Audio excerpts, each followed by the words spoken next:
Bonjour à tous et encore une fois, bienvenue à l'émission Chasse-tu. Les amateurs de trapage et de piégeage ont certainement apprécié l'émission de la semaine dernière, car, accompagnés de Luc Soucy et de Réal Lagacé, nous avons parlé ensemble du contrôle du coyote. Et ils nous ont partagé une méthode de trapage consistant à faire un recoupement de collets pour mieux attraper cet animal extrêmement méfiant. Cette semaine, on parle encore de coyote et on poursuit l'émission en compagnie de Luc Soucy et de Réal Lagacé pour la pose de collets à coyote. Et nous allons parler d'un outil indispensable, l'anti-cerf ou le SO.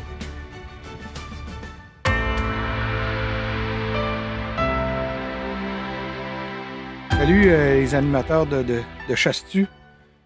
Mon bon ami Éric Jean et Sazek Owen aujourd'hui pour faire suite à la visite du printemps qu'on a faite avec Éric ici, là, quelque part en mai, Réal, à peu près. À peu près, oui. Fin mai. Fin mai. Donc, on avait mis des rubans verts, on avait fait une belle prospection. Ici, on est dans le milieu agricole. Puis, l'année passée, on a fait une belle run de coyote ici, puis il est concentré autour des troupeaux de vaches, j'ai envie de dire. Là. Mais là, 14 novembre, on ouvre nos collets à coyote. On est chanceux, il n'y a pas de neige. Pour nous autres, là, d'ouvrir pas de neige, c'est une bénédiction parce qu'on ne laisse pas de traces, on ne laisse pas trop d'odeur. Cette nuit, il a tombé, je sais pas, moi, 10, 15, 20 mm de pluie, donc c'est bon pour nous autres aussi. Là, aujourd'hui, je dirais qu'ici, on a ouvert une trentaine de collets, à peu près, Réal. Ouais. Une trentaine de collets. Parce qu'ici, il y a du potentiel là, pour 6, idéalement 10 coyotes. Là. Fait que ça fait un beau ménage. Fait que là, ici, il y a un collet d'installer. Je sais pas si tu peux te pencher, Réal, puis on va la regarder. On voit la trail en arrière. Là. Puis notre collet est là.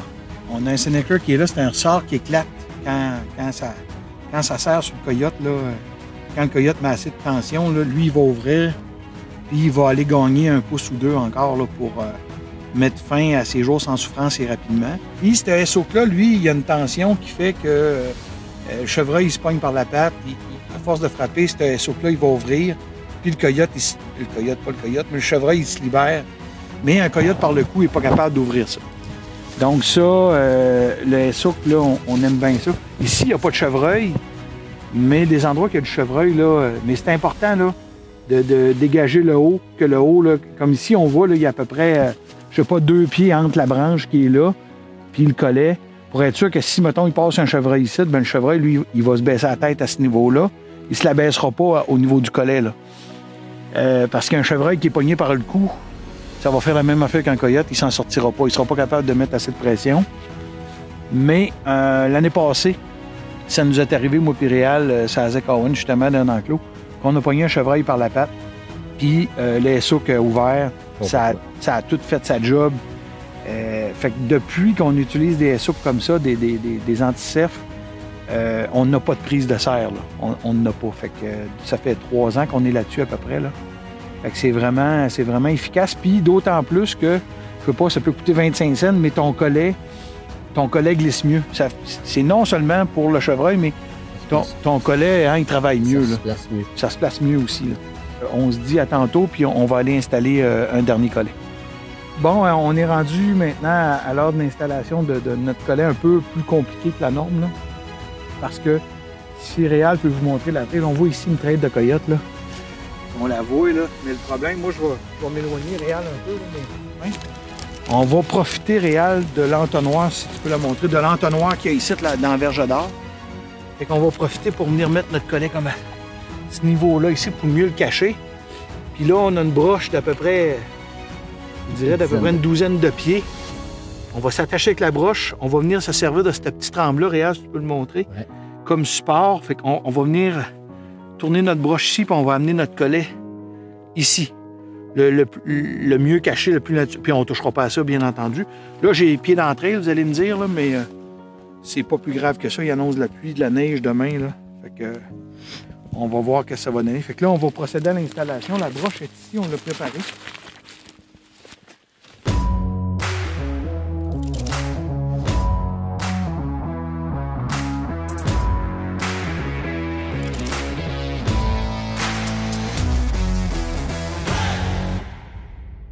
Comme ça, mon ami Réal, il m'enlève venir tout le temps.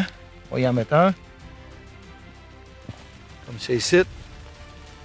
Ça, c'est un vrai beau collet, là.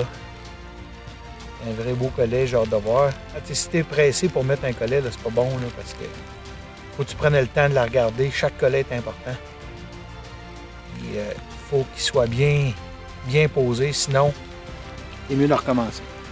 Donc, Réal va venir faire une visite dans 2-3 jours. Éric avait des appareils photo aussi qu'on avait laissés du mois de mai. On va récupérer les appareils photo. Puis j'ai l'impression qu'Éric va avoir des belles photos à vous montrer. Puis on devrait avoir une image Google là, à vous donner du site. On s'en va dans un autre endroit. On fera peut-être une petite vidéo là aussi pour vous montrer. C'est un autre setup. Aussi en agriculture, mais le cultivateur beaucoup plus petit.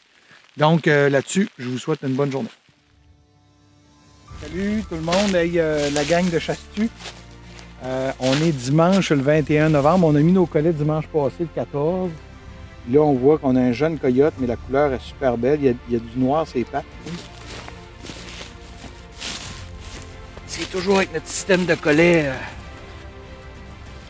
avec étranglement là, rapide, j'ai envie de dire. Là, on peut constater qu'il n'y a pas grand-chose de brisé autour de lui. Là.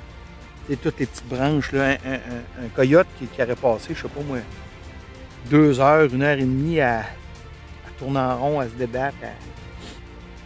Ça serait tout brisé ici. Là. Il n'y aurait plus de foin, il n'y aurait plus de feuilles.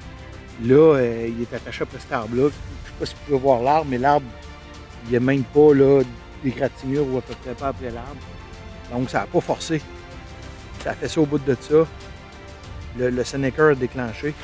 Ce qui est recherché sous le coyote, là, ça c'est un beau coyote parce que il n'y a pas ces trous-là ici qu'on veut pas, là, autrement dit, qui est moins attrayant, mais là, vraiment, lui, là, on a un beau gris foncé, là, un beau argent.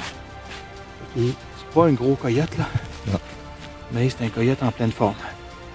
Belle dentition.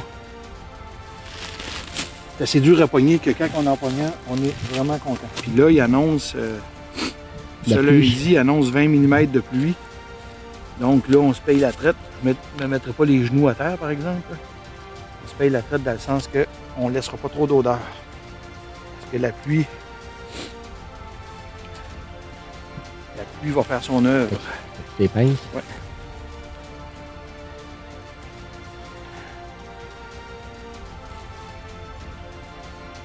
C'est une barrure mécanique. Le nom de la barrure, Réal, es-tu capable de me la dire? Je cherche le nom. Dead Blow. Dead Blow, c'est ça. C'est une barrure mécanique, il faut y mettre un petit peu de propylène glycol qui est un antigel, j'ai envie de dire. Là, je viens d'en mettre. Fait que la barrure, même si là, il va mouiller, il va faire -4, exemple, ben ça, cette barrure-là, elle ne gèlera pas. Bon, on va mettre la petite planche là. Fait qu'on va continuer de faire le tour de nos collets. On a à peu près la moitié de visiter. S'il y a d'autres choses, on vous revient. Donc, à regarder là-bas la belle prise qu'on a là. Je ne sais pas si tu peux zoomer, Réal, il n'y a pas de zoom bien, mais si tu peux te rapprocher. On a un beau coyote. Il y a le luxe d'eau plus noire aussi. Hein? L'autre est plus... Lui, là, il y a du jaune. Il y a plus de jaune qu'on ne voudrait pas là, pour le marché. C'était mieux, mais c'est un coyote qui est beaucoup plus gros que l'autre.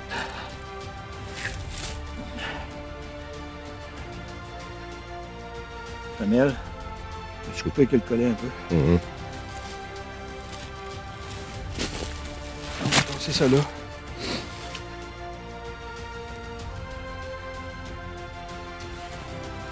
On n'oubliera pas le glycol.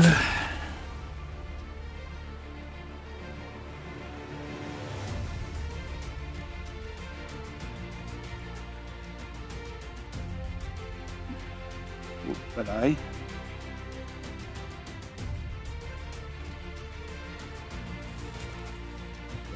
vais le devenir là. C'est ici. Hey, 2 beaux coyotes le matin. Un bonus, un bonus. Fait qu'on va faire de l'exercice, on va monter ça au pick-up. Puis Réal, lui, va continuer la visite avec Ada. Je vais aller vous rejoindre, moi je vais partir au pick-up. Donc, salut tout le monde, rebonjour tout le monde. On voulait faire comme on veut faire à chaque fin de semaine, dans le fond. c'est un peu de faire un petit bilan de notre fin de semaine. Fait que hier, samedi le 20, on a fait notre run de cabane. On a une trentaine de cabanes sur la Zec-Owen. Et on a 2-330, c'est une passe à l'outre. Et là, on a pogné un rat musqué. Donc, je vous présente monsieur le rat musqué. Ça, des rats musqués, il y en a quand même passablement beaucoup. C'est vraiment une belle fourrure, c'est vraiment beau. Il y en a qui n'aiment pas ça parce que ça se rapproche du rat, mais c'est vraiment une belle bête et la fourrure est vraiment très belle. Ici, en second lieu, on a pogné une martre. Je ne sais pas si vous voulez le caractériser par cette couleur orange-là, une petite face blanche. Elle mange les écureuils, c'est vraiment une belle bête, puis c'est vraiment une belle fourrure. C'est une fourrure, ça, qui au centimètre carré, c'est elle qui vaut plus cher, c'est léger, c'est chaud, c'est imperméable. Et notre roi des mustélidés, là, qui est le pécan en arrière. Ça ici, à vérifier, là, c'est une femelle, c'est une belle femelle, je viens de vérifier. Normalement, c'est une grosse femelle, parce que normalement, une femelle, c'est encore plus petit que ça. Là. Entre mâles et femelles, il y a une différence, mais ça, c'est une belle, très belle femelle. Puis, on a nos 2 coyotes qu'on a pris tantôt, là, ce dimanche matin, en milieu agricole, à la jeune. Donc, on a 2 beaux coyotes là. On aimerait peut-être attirer votre attention sur quelque chose qui nous est arrivé hier, puis on en parle beaucoup des collets. Là. Ici, ce collet-là, il était, je ne sais pas si vous pouvez le voir comme il faut, là. Et ça ici, c'est notre fameux SO qu'on appelle anti-chevreuil, qui était attaché comme ça. Puis là, il y a un chevreuil qui est rentré dans ce collet-là, qui s'est mis la patte là-dedans. Puis il a ouvert le SO comme ça, puis ce qui fait que le collet, il a ouvert comme ça. Et ça libère parfaitement le chevreuil. Là. Nous autres, c'est la 2e fois que ça nous arrive. Là. Puis vraiment, ça fait la job. Puis là, si je vous montre un collet ici pour vous aider à comprendre, là, regardez les souks, c'est cette partie-là ici. Puis cette partie-là, elle a ouvert. Donc, le chevreuil, il a la patte là-dedans. Je ne sais pas si vous pouvez voir, mais quand ça ouvre, ça libère complètement. Donc, le chevreuil lui a donné 2 coups après ça. Bonsoir, il est parti. Fait qu'on vient de sauver un chevreuil. Là. C'est ce qu'on veut, c'est sauver le chevreuil. Puis en prenant des coyotes, on veut aider à Eric, à l'émission Chasse-tu, à sauver des chevreuils. Hein? Fait qu'Éric pense à nous autres. On devrait y charger tant du coyote à Eric. Ça, c'est vrai. Ça vaudra la peine. Ouais. On va penser à ça, Eric, puis on va t'en revenir avec un prix. Donc, notre collet encore avec l'anti-cerf qui est ici. Là. Puis en plus, ce SOC-là, j'ai envie de vous dire que notre collet, il fonctionne mieux avec ça encore. Fait que 2 bonnes raisons de l'utiliser. Oui, ça fait un collet qui revient un petit peu plus cher, mais écoute, ça vaut 25 cents réel à peu près, un SOC. Là. Ça vaut rien, là. Fait que ça vaut vraiment la peine. Donc, hier, on a sauvé un chevreuil avec ce SOC-là. Et là, on est, je vous disais qu'on est fin de semaine du 21 novembre. La saison de trappe pour nous au Canidé débute. On a 3 coyotes, 2 renards de prix. Vous ne les avez pas tous vus, malheureusement, parce qu'on n'a pas toujours la caméra, on n'est pas toujours en train de filmer. Là. Mais on vous revient en fin de semaine prochaine avec la suite des émissions, j'ai envie de dire, là, de nos prises, là, de notre run de cabane et de nos collets coyotes. Donc, à suivre.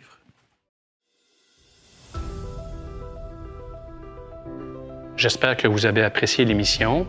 La semaine prochaine, on poursuit avec Luc et Rial qui vont nous parler d'équipements indispensables pour passer une journée en forêt et on va faire la connaissance d'un animal peu connu, le grand Paul à touche.